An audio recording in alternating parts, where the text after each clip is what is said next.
ڕات بەرامبەر ئەنجامدانی ڕێفراندۆم چییە؟ ئایا لەگەڵ سەربەخۆیی کوردستان دایت؟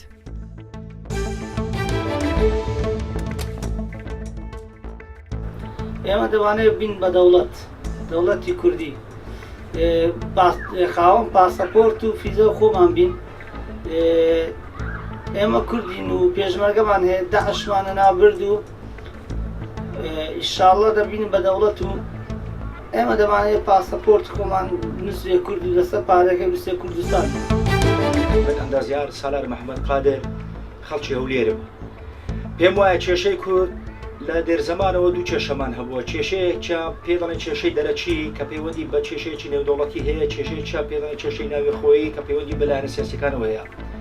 پێم باشە ئێمە ئەو دوو کێشەی هەمیشە لێک جودا بکەین و لەبەر ئەوەی کێشەی دەرەچی پەیوەندی بە ناوە خۆی کورد نییە، بەڵکو پەیوەندی بە نێوانی کورد و دەوڵەتانی دراوسێ و دنیا هەیە. دەبینێتەوە کێشەی ناوەخۆ کێشەی ناوەخۆ ئێمەکو هاوڵاتیان هیوامان وایە هەموو لایەنە سیاسیەکان کۆ ببنەوە بتوانن بەیەکەوە هاودەنگ بن و کێشەکان چارەسەر بکەن تاوەکو بتوانن پرۆسەی سەربەخۆی کوردستان و دەوڵەتبوونی کوردستان کە پێم وایە لە ماوەی 100 ساڵ جارێک 50 ساڵ جارێک ئەو فرسەتانە سەر هەڵدەدەن، ئەگەر نە ئەو فرسەتە سەر هەڵ ناداتەوە تا 50 ساڵی تکا.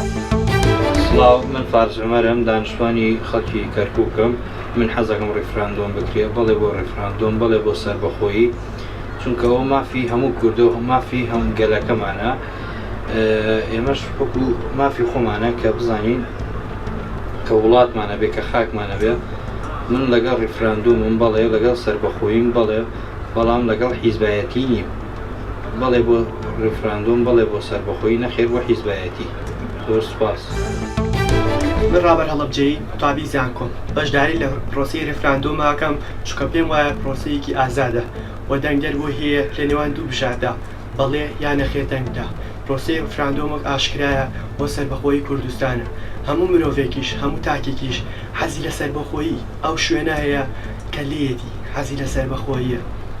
بۆیە منیش دەنگی من دەنگی بەڵێ بێ بۆ ڕێفراندۆم بۆ بەشداری لە پرۆسی ڕێفراندۆم ئاکەم، وەکو گەنجێک وەکو هەڵەبجەیەک کە چەندین جار ئاوارەیی و ناخۆشی خێزانەکەم لە ڕابردووە لەم خاکە ڕووی داوە. مافی ئەوەمان هەیە دەوڵەتی خۆمانە بێ، وەی وەکو گەنجێک ئەڵێم بەڵێ بۆ سەربەخۆیی کوردستان.